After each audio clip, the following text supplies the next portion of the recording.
Assalamualaikum warahmatullahi wabarakatuh.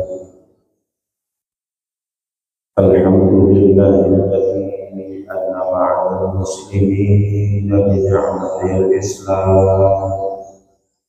Ahmaduhu subhanahu yad'u ila daris salam.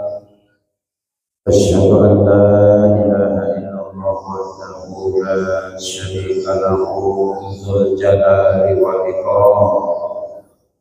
Wa asyhadu anna sayyidana wa nabiyyana Muhammadan 'abduhu wa rasuluhu sayyidul anam. Allahumma shalli wa sallim wa barik ala sayyidina Muhammad wa ala alihi wa ashabihi al-kiram. Amma ba'du.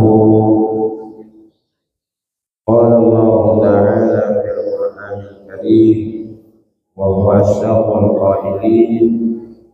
A'udzu billahi minasy syaithanir rajim. Bismillahirrahmanirrahim. Wa qadha rabbuka alla ta'budu illa iyyahu wa bil walidayni ihsana. Imma yablughanna 'indaka al-kibara ahaduhuma aw kilahuma فلا تقل لهما أف ولا تنهرهما وقل لهما قولا كريما. Shadaqallahul Azim. Quran surah Al-Isra ayat 23 atau disebut dengan surah Bani Israil. Bapak Ibu hadirin hadirat muslimin wa muslimat jamaah salat pada subuh yang dimuliakan Allah, yang dirahmati oleh Allah, yang saya hormati. Mari kita kembali mengucapkan puji dan syukur kepada Allah Subhanahu wa taala yang senantiasa memberikan nikmat-Nya kepada kita, baik berupa nikmat harta benda, nikmat kesehatan, nikmat kebahagiaan yang tidak dapat kita hitung. Nikmat Allah itu patutlah kita mensyukurinya dengan mengucapkan kalimat tahmid alhamdulillahirabbil alamin. Begitu juga tidak lupa kita bersalawat dan salam lagi kepada Nabi kita Muhammad sallallahu alaihi wasallam. Allahumma shalli wa sallim wa barik ala sayyidina Muhammad wa ala alihi wa ashabihi ajma'in. Penuh pengharapan kita bahwa kelak nanti di yaumil qiyamah kita mendapatkan syafaat. Pada ibu yang saya hormati, kita kembali membahas tentang adab kepada kedua ibu bapak kita, baik yang masih hidup maupun yang sudah mendahului kita. Bagaimana cara kita beradab, berbuat baik kepada ibu bapak kita yang umpamanya telah meninggal dunia. Menurut Islam, satu di antaranya mendoakan, memohonkan ampun kepada Allah. Semoga dia ditempatkan di tempat yang terbaik. Kalaupun ada kesalahan perbuatannya, dosanya, kita mohonkan ampun kepada Allah Subhanahu wa ta'ala. Setiap kita lepas sholat 5 kali sehari semalam, jangan lupa kita mendoakannya. Bahkan sebagian ulama mengatakan bila kita lupa mendoakan orang tua kita setiap lepas sholat 5 kali sehari semalam itu, kita termasuk anak yang kurang baik, anak yang durhaka. Rasulullah pernah bersabda, "Innar rajula la turfa'u darajatuhu fil jannah fayaqulu anna lihaza fayuqalu bi istighfari waladika laka. Sesungguhnya seorang laki-laki diangkat derajatnya dalam surga. Maka laki-laki itu bertanya, anna lihada, sesungguhnya kenapa ini bisa terjadi? Fayuqalu, maka dijawab, bi istighfari waladika laka. Ini disebabkan karena istighfarnya anakmu untukmu. Nah, jadi nanti di akhirat itu ada orang tiba-tiba diangkat derajatnya di surga. Hingga dia terkejut, apa yang terjadi? Maka dijawablah bahwa itu adalah karena minta ampunkan anaknya kedua bapaknya. Itu diantaranya kita mesti selalu mendoakannya. Yang kedua, kalau orang tua kita sudah tiada, ataupun baru dia meninggal dunia, adab kita melunasi hutang dan menunaikan janji orang tua. Di hutang-hutangnya, kalau ada hutangnya, maka kita yang melunasinya. Ataupun dia ada perwasiat, ataupun juga sudahkah dia melaksanakan haji atau tidak, keadaannya badal haji, atau mungkin selama dia hidup ada puasa yang terhutang. Nah itu makanya yang tinggal ataupun anaknya, maka dia sebaiknya melunasinya. Kata lagi misalnya harta itu banyak ditinggalkan, meninggal orang tuanya banyak harta tinggalkan. Sebelum membagi itu ya dipikirkan dulu kan, siapa, bagaimana hajinya, puasa, itu juga. Nah kata Nabi, man mata fa'alaihi siyamun soma anhu waliyuh. Siapa yang meninggal dunia dia terhutang puasanya, maka hendaknya walinya itu untuk mempuasakan.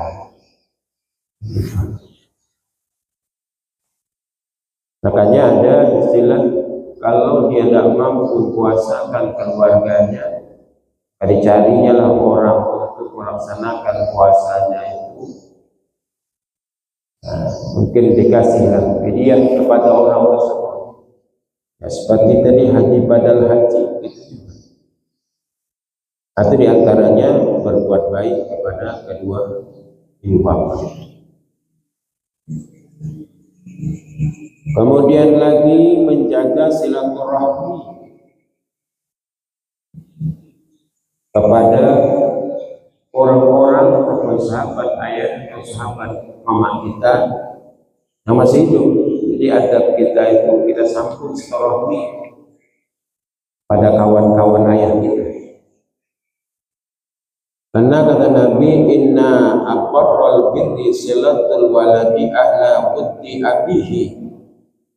Sesungguhnya sebaik-baik bentuk bakti anak adalah menyambut silaturahmi dengan keluarga dari kenalan ayahnya. Siapa-siapa selalu kenalan ayahnya, selalu ayah berkunjung padanya, maka seorang anak tadi pun juga menyambungkan silaturahmi ke sana. Itu diantaranya. Yang jelas kepada keluarga dekat, apalagi adik-beradik kan, mesti berbuat baik. Kemudian yang keempat, melanjutkan amal kebaikan. Kebaikan orang tua kita lanjutkan. Misalkan mungkin bersedekah untuknya ke orang tua kita, diniatkan. Suatu ketika Nabi Muhammad SAW pulang berperang bersama sahabat namanya Sa'ad bin Ubadah. Setelah pulang dari perang sampai di rumah, rupanya mamanya sudah tiada, telah dikuburkan. Maka Sa'ad bin Ubadah datang kepada Rasulullah, ya Rasulullah, inna ummi matat, sungguhnya ibu telah meninggal ya Rasulullah. Apa tasaddaqu anha? Apakah aku boleh ya Rasulullah bersedekah untuknya? Qala, dia menjawab, na'am. Ya Rasulullah, sedekahlah kau atas nama ibu. Fa ayyu sadaqati afdalu ya Rasulullah? Kami menurutmu ya Rasulullah, sedekah apa yang terbaik saat ini? Kata Rasulullah, saqiyul ma', engkau berikan minum kepada orang-orang haus. Ambil air, carikan air, berikan air, engkau sedekah dengan air itu setidak-tidaknya. Kalau hanya air itu yang kurang, mau tambahnya lagi air manis lah pula kan, tambah pula lagi gambung, apa itu tambah nasi lagi, atau itu tambah baik lagi. Itu hanya sekedar air saja, itu sampai pahalanya. Jadi kalau tak ada untuk yang banyak, ya yang sedikit. Patah lagi kalau mampu begini, saya dulu tak sempat berbuat baik kepada ibu bapak saya, sekarang sudah meninggal. Sekarang gaji saya 10 juta, maka disisihkanlah berapa persennya untuk setiap bulan misalnya. Lebih bagus lagi, anggap 10%, nah 10% transfer untuk pesantren, untuk ini, untuk itu, untuk air dan ini. Kalau banyak 10 juta, kalau sanggup 10%, atau sanggup 10%, 5%, berarti 500.000 setiap bulan, kali 5% kan, kalau 10% berarti dari 1 juta kan. Nah, itu luar biasa. Ada kisah, jadi ada kisah ini terjadi katanya di Samarkand.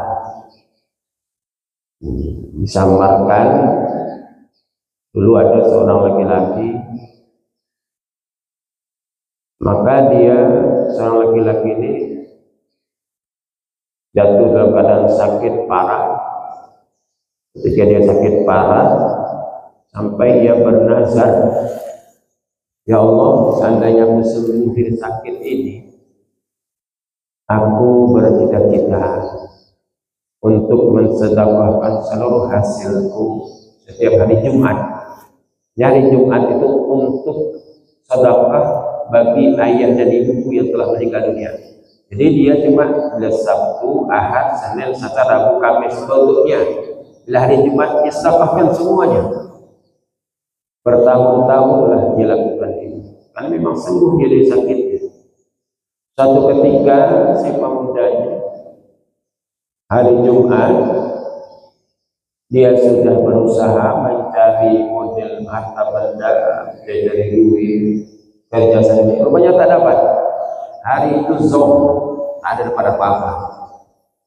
Maka dalam hatinya merasa gelisah. Kenapa ya hari ini aku tidak dapat rezeki? Biasanya aku mensedekahkan.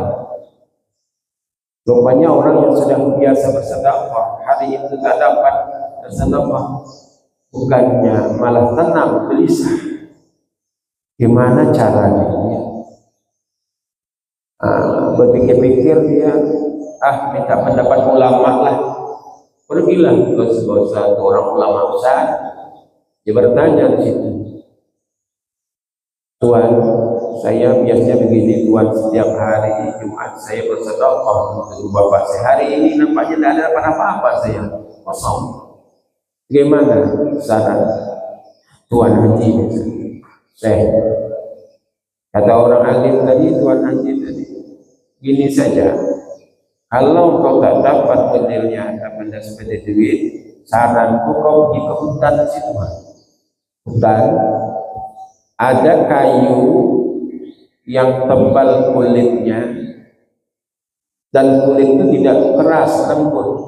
Engkau ambil kulit-kulit kayu itu, kau bersihkan, cuci.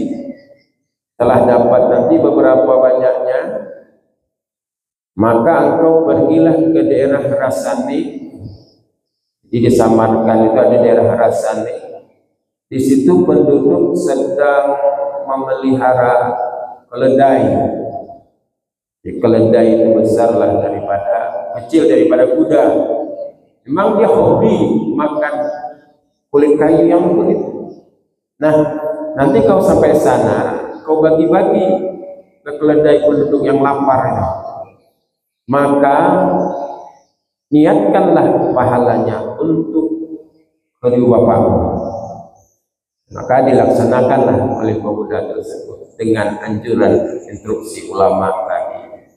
Setelah dia selesaikan itu, dia bagi-bagi kulit kayu tadi dengan lahapnya lah makhluk Allah, hewan-hewan tadi memakan itu. Pulang ya ke rumah dengan lega, perasaan tidak ada gelisah lagi. Gimana sampaikah pahala itu ayah dan ibuku? Nah, maka malam itu seorang pemuda itu bermimpilah dia bertemu dengan kedua ibu bapaknya.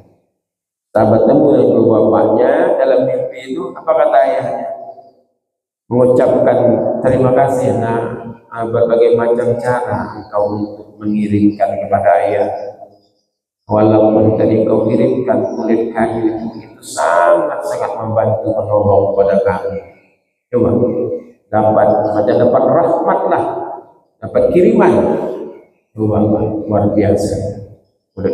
Padahal yang dikasih binatang, apalagi kalau kepada orang lain.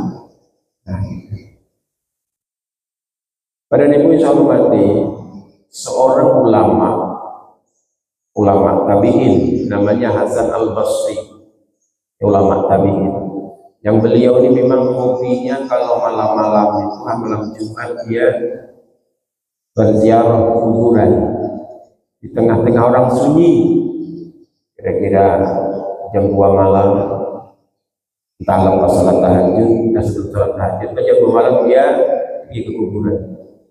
Memang untuk apa? Tazkiratul maut baginya, mengingatkan bahwa dia akan jadi seperti ini. Merenunglah di situ. Jadi dalam kisahnya sambil merenung malam Jumat ini, diizinkan oleh Allah untuk melihat roh-roh itu bangkit malam itu, mana yang bahagia, mana yang tidak, mana yang dapat kiriman, mana yang tidak. Nampak olehnya, mana yang dapat kiriman itu namanya bahagia, semacam mendapat curahan rahmat. Tapi ada juga yang tak dapat. Maka oleh Allah diizinkanlah Hasan al-Basri ini berbicara dengan roh yang tidak mendapatkan kiriman itu, yang wajahnya kusut. Kata Hasan al-Basri, yang lainnya berbahagia, kenapa kau tidak? Dia kata roh yang tidak bahagia, bagaimana sih bahagia? Tidak ada orang ngirimi saya. Padahal saya dulu setelah masa hidup, saya tinggalkan harta banyak untuk ibuku, ayahku. Bapaknya yang meninggal ini masih muda, tapi mungkin pebisnis, hartanya banyak. Tak ada dikirimkan oleh ibu, ayah, tak ada disedekahkan harta yang ditinggalkan. Berarti anak saja berhajat kepada harta yang dia tinggalkan itu agar ibu dan ayahnya mensedekahkan sebahagian. Maka pada kesempatan itu kata si pemuda itu, rohnya tadi, roh sampaikan kepada ibu di situ rumahnya, tempatnya, bahwa sedekahkanlah sebagian harta yang ditinggalkan untukmu. Maka besoknya siang Hasan al-Basri menjumpailah ibu tersebut. Ibu kan punya anak yang telah meninggal dunia. Iya, tinggalnya lagi bujang. Adakah dia meninggalkan duit banyak? Adakah ibu sedekahkan sebahagiannya? Belum. Maka oleh karena itu sampaikan, bagikan sebagian, kesian anak, tolong anak. begitu ya dia, maka disedekahkanlah sebahagian. Maka malam Jumat berikutnya dia ke situ lagi, karena kebiasaan Hasan al-Basri itu ke situ dia, ke makam kuburan.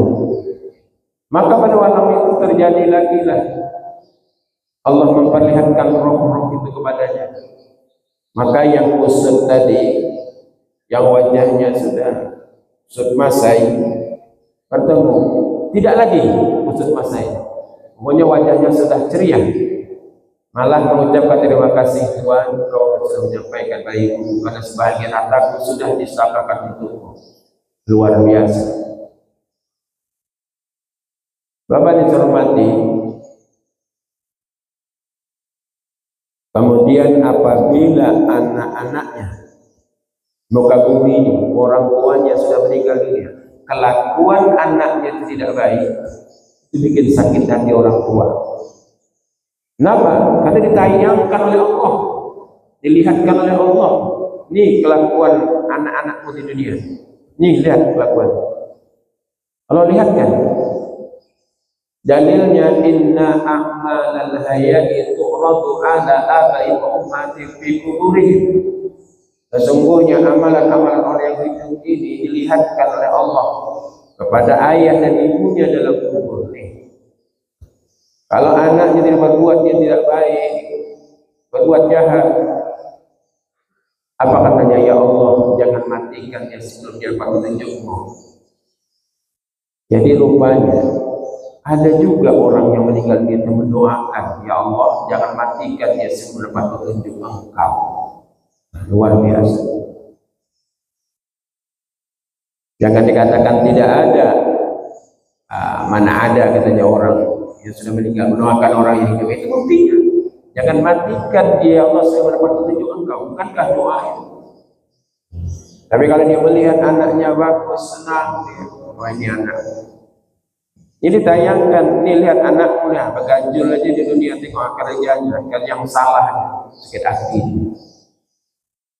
Jadi Bapak yang hormati, kita yang mana tahu ada orang tuanya yang sudah meninggal dunia, begitu caranya berbuat baik. Kemudian berikutnya menziarahi kuburan. Kalau dapat memang ya, yang jauh, yang mungkin sekali setahun, akan raya, bulannya bukan sekali tahun, mendapat ya seringlah ke situ.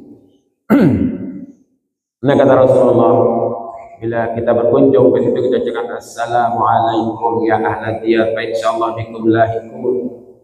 Itu yang di bawah tahu, ini anakku yang datang, ini anakku yang datang, tahu dia.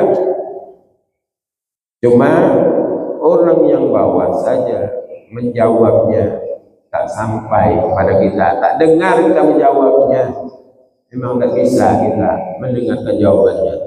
Memang lebih bagus kita tak dengar jawabannya, Pak. Nah, kalau dengar jawabannya mungkin lepas sinyal kita kan, lari terus cepat-cepat. Jadi menghormati, begitu cara kita berbuat baik pada yang telah wafat.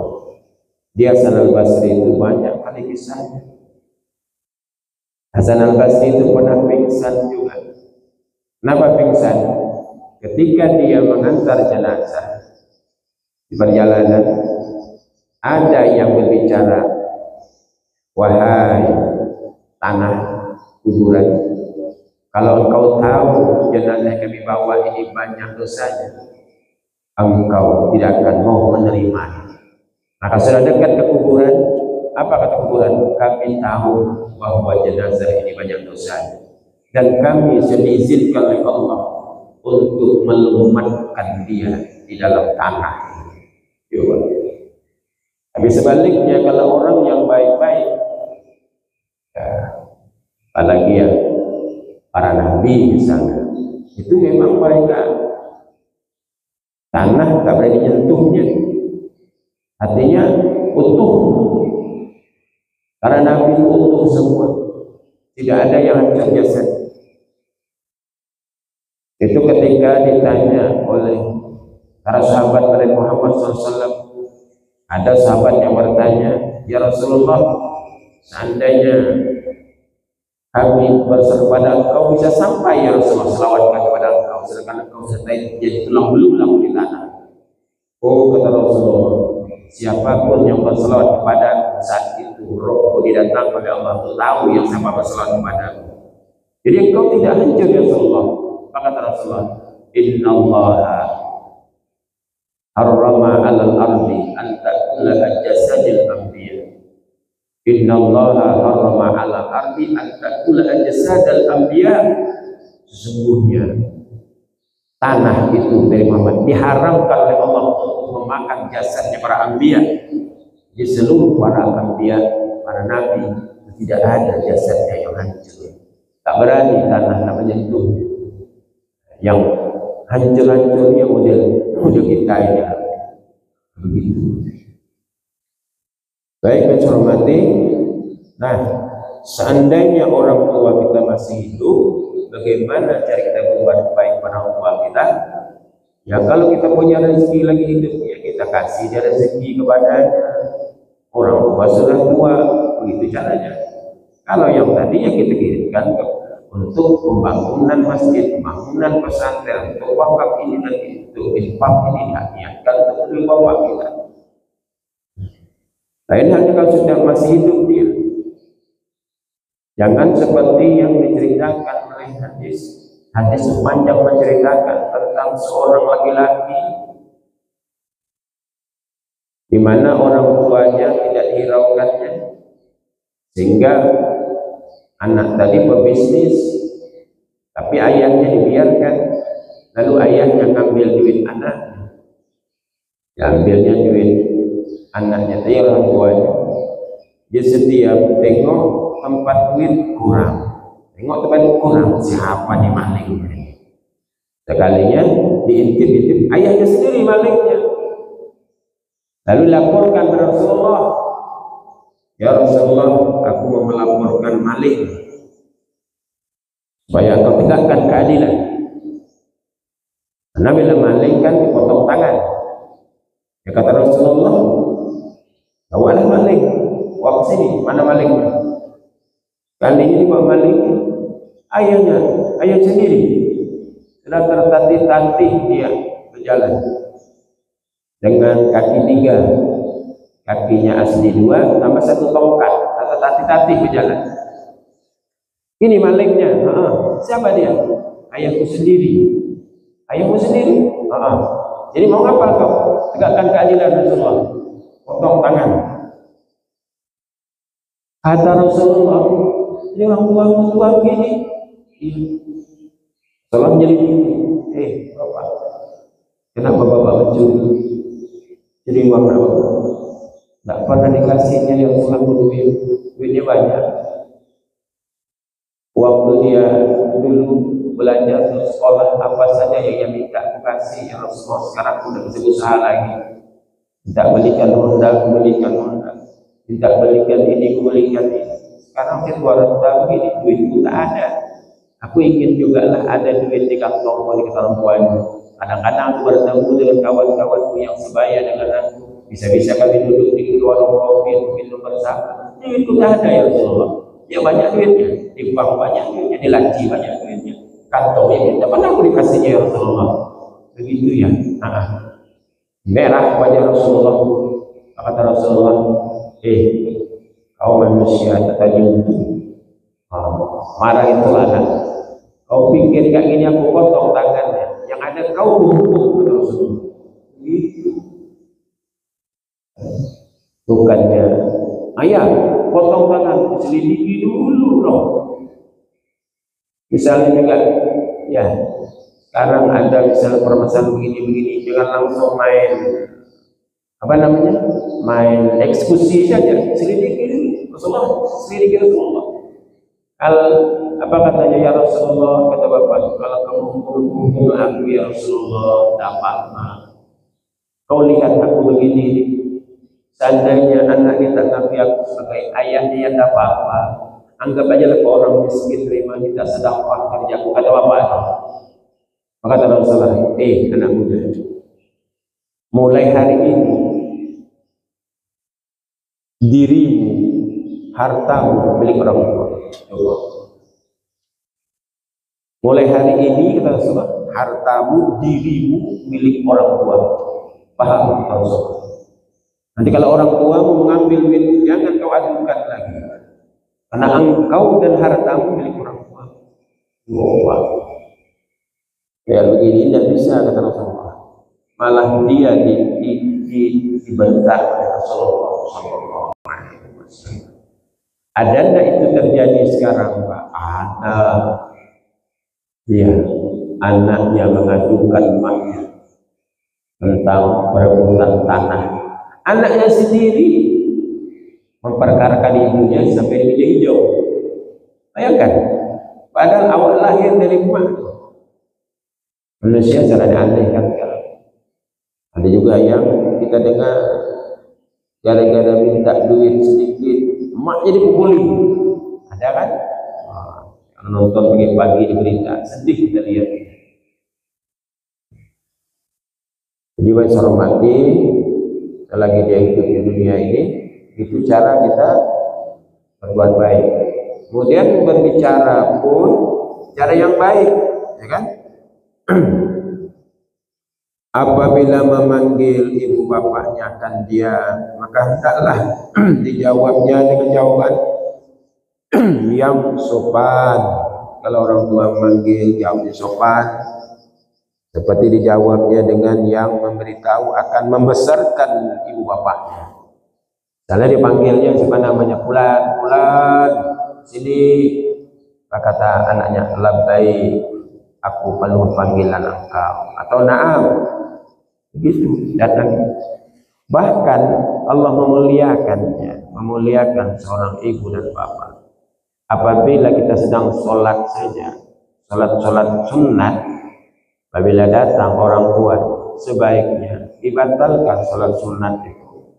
Kita hiraukan panggilan ibu kita.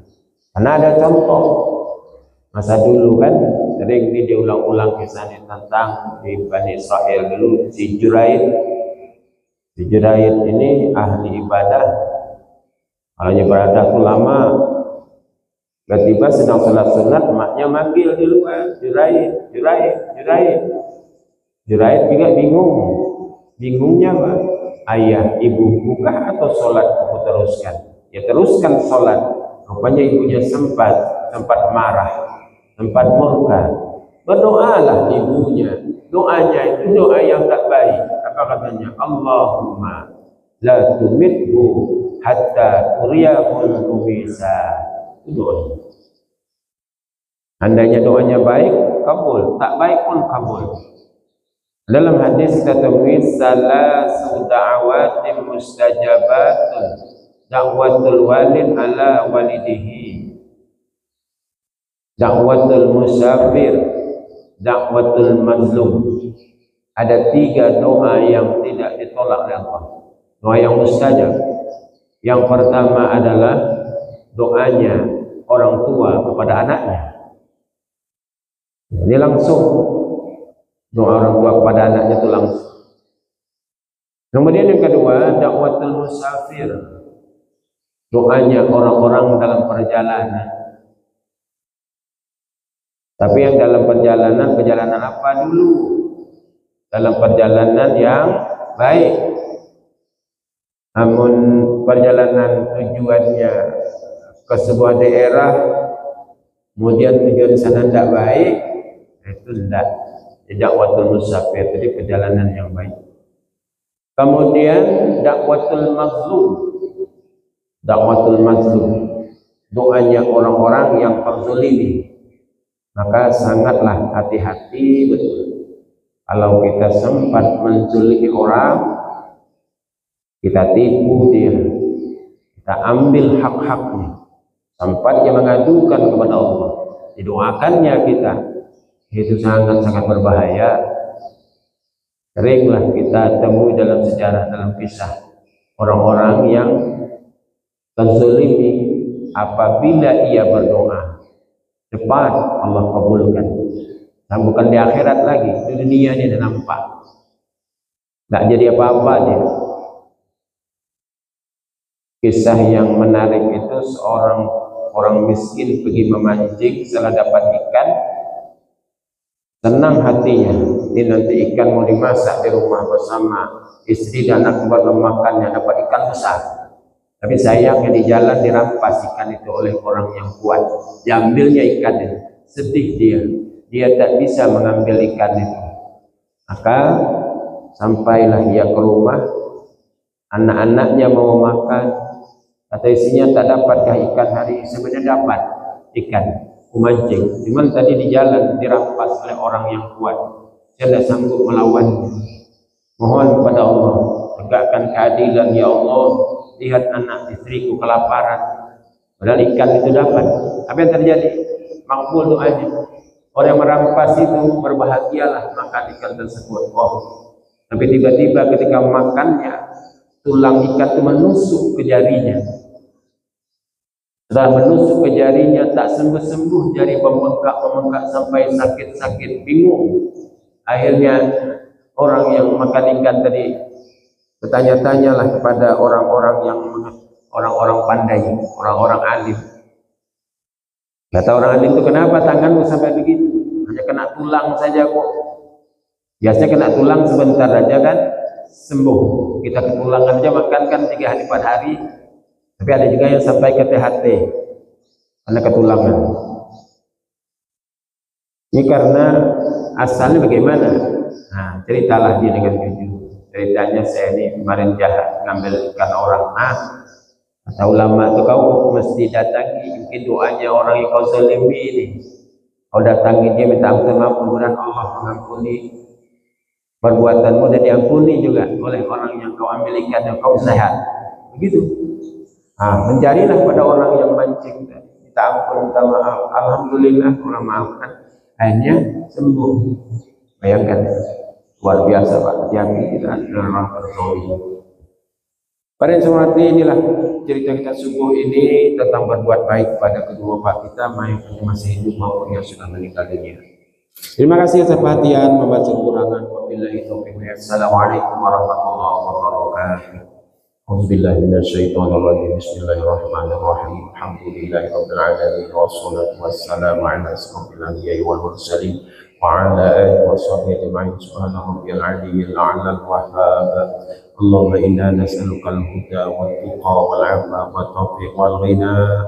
Na'udzu bika subhanaka Allahumma wa tahiyyatu fiha salam wa akhiru da'wana alhamdulillahi rabbil alamin. Taqabbalallahu minkum minna wa minkum taqabbal ya karim.